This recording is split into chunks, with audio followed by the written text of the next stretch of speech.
What have your past relationship experiences taught you about what you don't want? Because that's just as important as learning about what you want. And it can be very valuable when you're stepping into the potential of something new. Hi, I'm Kristen. Welcome back to In the Good. This is our weekly conversation around love and relationship path. I hope you're doing well. So let's see what else the cards want to inspire. What are the validations that we need to be confirmed? What's hidden? What lies beneath the surface? What's lit up? What's lighting us up? We want to know more about what's lighting us up. What's the way forward? All right. Well, truth, right? It's the truth about what you want and being honest about what you want and what you don't want. You have to be honest with yourself. You have to be clear about what you want. You have to ask for what you want. My aunt used to say, you have to ask for what you want. You might get a yes and you might get a no and you might get a maybe, but you won't never know unless you ask for what you want.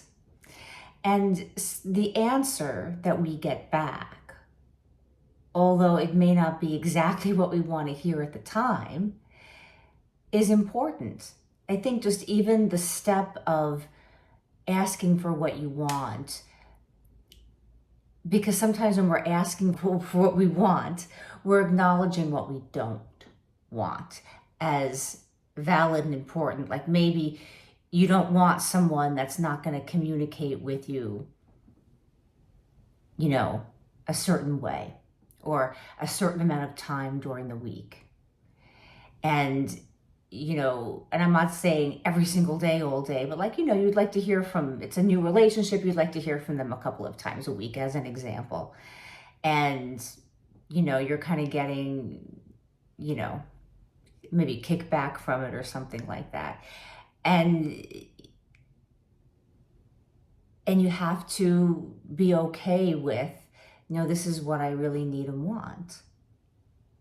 Right? It's interesting how they're intermingled like that in that way. To acknowledge what you don't want is to get clear about what you want. To acknowledge what you want is to get clear about what you don't want. And it's all important. It's like the light and the shadow. And you're a person, this person that you're in discovery of, regardless of how far on the path you are with them, whether it's just beginning or for years.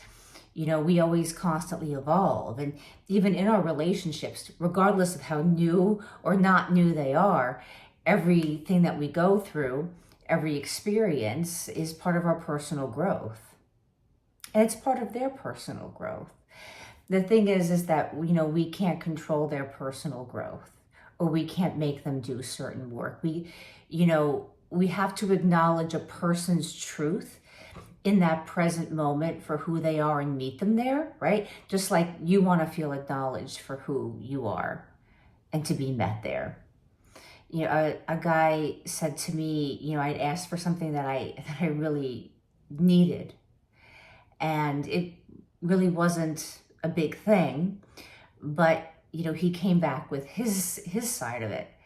And what was fascinating was that I didn't get the answer I wanted, but I was like, okay, wow, this is great growth. I asked for it. I stood in my truth around it.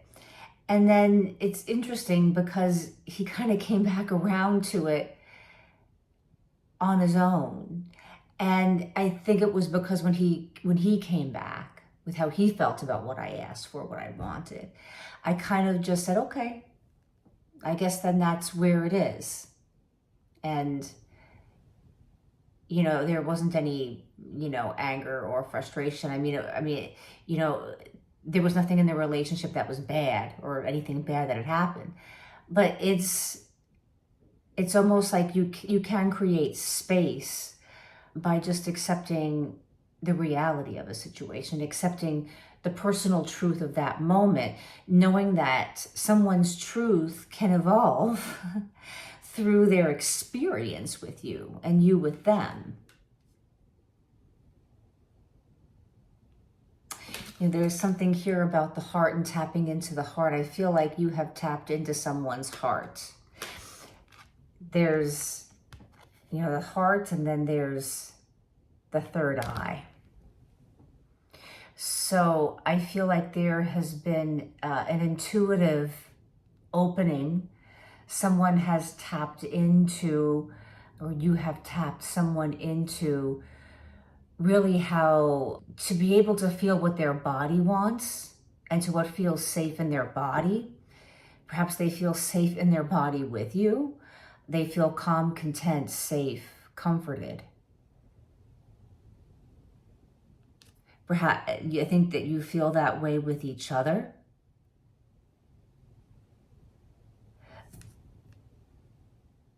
There's a definite reciprocity of what is being given and received, and on both ends. But you have definitely tapped someone into their intuition in a way that you don't quite know about yet. And there's a heart opening, and it's allowing the body to relax and to release stress and tension, and to let traumas of old relationships, traumas of familial things. Perhaps you're with someone, and we don't always know this stuff, but like their relationships have been influenced through family, and the relationships in their family, like their parents. And there's a place of dreaming about something new, that there can really be something different, that through this process of like having these experiences, although it can be scary to try again in a relationship, that there's this possibility of being able to really feel ecstatic, inspired, comforted. Four of Wands, being in a relationship that is liberating, but also has a home. When two people feel like whole and home within, like comfortable in their own skin, it's easier to feel comfortable in your own skin with someone else. So perhaps somebody here is really getting comfortable in their own skin around how they want to be in relationship. Maybe they haven't felt, you or them, both of you, you haven't always felt comfortable in your own skin in relationship. Or you did a little bit, but not all the way. Or at the time you thought you did. At the time you thought that compromising or sacrificing certain things was normal. That was the integrated situation, perhaps learned from family or other friends, or, you know, for some of you, that's where you grew up, even like the town, the environment where you grew up. Everybody was sort of doing a certain thing, and you let men do that, or you let women do that, or, you know, and even the man-woman thing. It's like there's no place for, you know, the they, them. And you want to explore all the parts of yourself. So it's this feeling comfortable with you so that you can feel comfortable with anybody that you're bringing into your life. And everyone's on that path.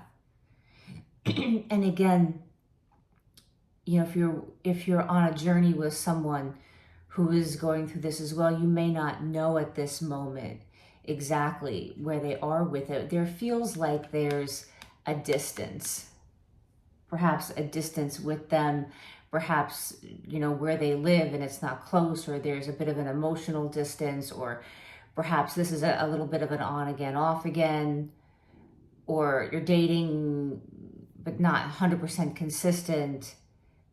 But there is this truth There is an absolute truth of where the direction is going, where the potential is. And of course, it's never about, and I will always say this, it's not about waiting around for someone. You live your life. Somebody asks you for coffee, they're interesting, you go. You know what I mean? You know, all that stuff that I'll always remind you about. But there's something in the heart that knows that there is a journey left here towards two people in discovering their own, you know, home within. And then they walk together into this home that is built for two. But you have to know what kind of home you want to build, right? And that's in knowing yourself. And especially if it's so completely different from anything that you've had before. Or it's like, you know, like, well, I know I can have that, but can I really have that? Is that really possible? I think there is someone here that can be a little bit like, I don't know, maybe relationships aren't my priority. It would be really great, but can I really have my heart's desire for what my heart's desire is right now? And it's not about pushing. And yes, I can do that. Let me show you. No, it's about just being. It's about just being you. You don't want to offer something when you're not ready to offer it. Physically, mentally, spiritually.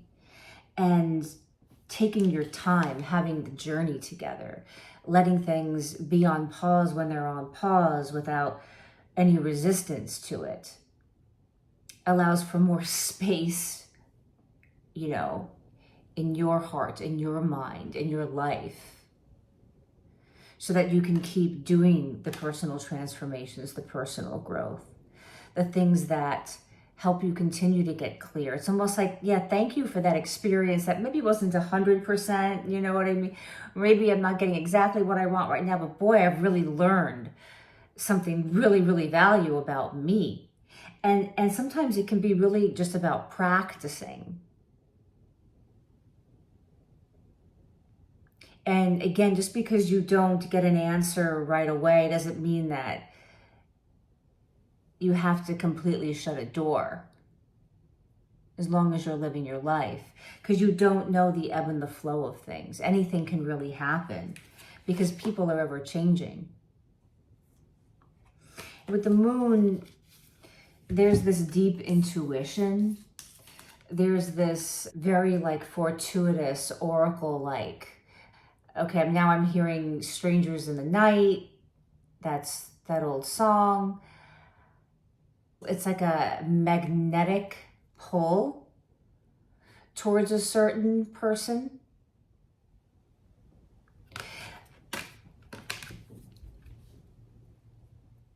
And there are things that you don't know.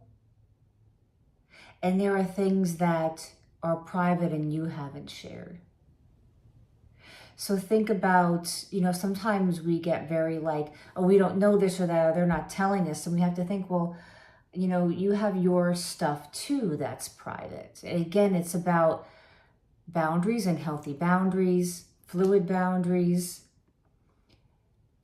When you take a journey together, and it's like every step of the way is creating the home, a new kind of home.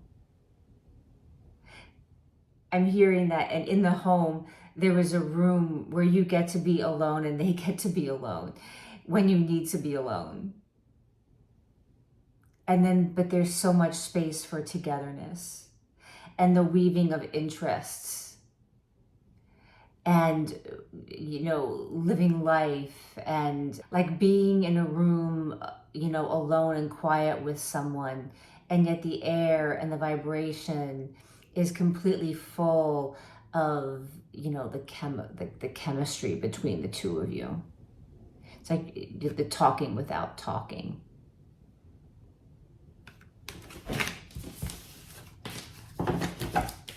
Keep going. The Knight of Cups, it can be a very emotional, very poetic, very sensitive, very intuitive, very in tune with the moon. Can keep it was cards close to their chest. Maybe you're both keeping your cards close to your chest. Perhaps, okay, somebody is a secret romantic. Somebody's a secret romantic. And they're afraid to let it out because perhaps it was taken advantage of in the past, or it was distorted, or I'm hearing that somebody was too much on like very specific gifts. You know, my grandmother used to do this thing where she'd always say, "You're just supposed to know what to get me for birthdays. Don't you know me? And don't you know what to get me?" And it would drive my mother and my aunts crazy because they would be like, "No, we want to get you what you want," and you should just know. And I guess there's like a whole argument out there that there are people in your life you should just know. But again, it's sort of like, do people do shift and change and grow? And it feels like getting gifts was like a lot of stress and pressure and anxiety, and it took all the romance and the joy of getting someone something that they would really like. And it's almost like now that a person is appearing completely non-romantic, but really they're a soulful, poetic, deeply feeling person underneath the surface. Underneath the surface, they have a very rich emotional life. They're very, very sensual. The physical intimacy, the sensuality, the sexuality is very deep and very, very connected. It wants to come from a very, very connected place. To really feel connected emotionally to you.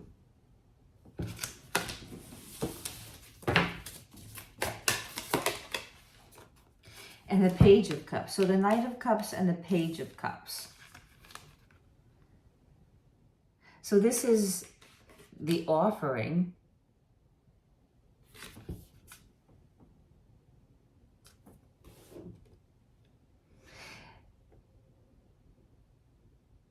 This is somebody wanting to offer love who's sitting off to the side, right? They haven't jumped into the ocean and dived down deep yet. And they haven't necessarily come out and showed their romantic side or this very sensitive, very poetic side. It's there, but a part of them is still getting used to feeling comfortable in their own body. Even if this is a very physical person, somebody who's very sensual, sexual, fiery, passionate, there's still something, a little bit of a disconnection with the body from trauma, right? Because we're always trauma informed here. So it doesn't have to be, an extreme trauma. It could be just, life, just all the years of life accumulating to a point where it's, they can feel like the head is taking over too much, even though they are innately a person that wants to dive very deep. That wants to go exploring into the depths, into all the places. They're fearless in this way. You're fearless in this way. To go down in there and to see the real person, and to go into the dark, and where the light is shining into a dark tunnel that takes you down. It's dark, and then you find the light again, and you're really seeing the raw, the real, the emotional,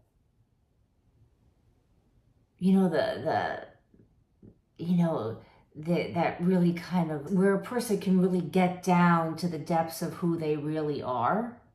But I'm also seeing this, like, where it gets dark, it can get really silent, and that's in that place of being almost in a universe, like your own universe. Creating that quiet place where you can both be together to, contemplate and to plan and manifest the inspiration of how you're going to move forward in your dreams individually and together. But it's like, I feel there is a place of really being able in that intimacy to be very quiet with each other, to just be.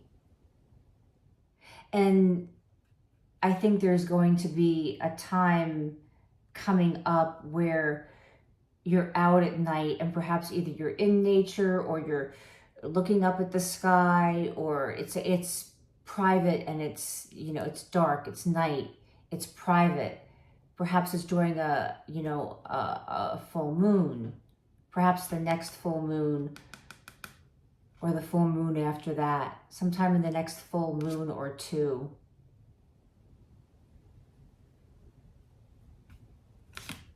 Where there's a lot of emotional intimacy and the weaving together of the masculine and the feminine energies within the both of you, and how you can express yourself.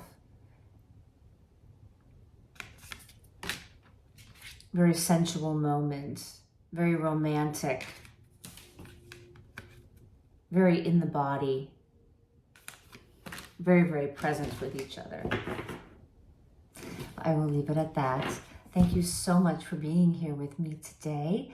Please give me a thumbs up. It would mean the world to me. And if you want to hang out more, have more of these conversations, I hope that you will hit the subscribe button. I would love to have you members of the community and hang out with you more. I am trying to get to 175. So we're marching along here on my YouTube journey. So every little bit counts, and I would love it if you wanted to hit subscribe.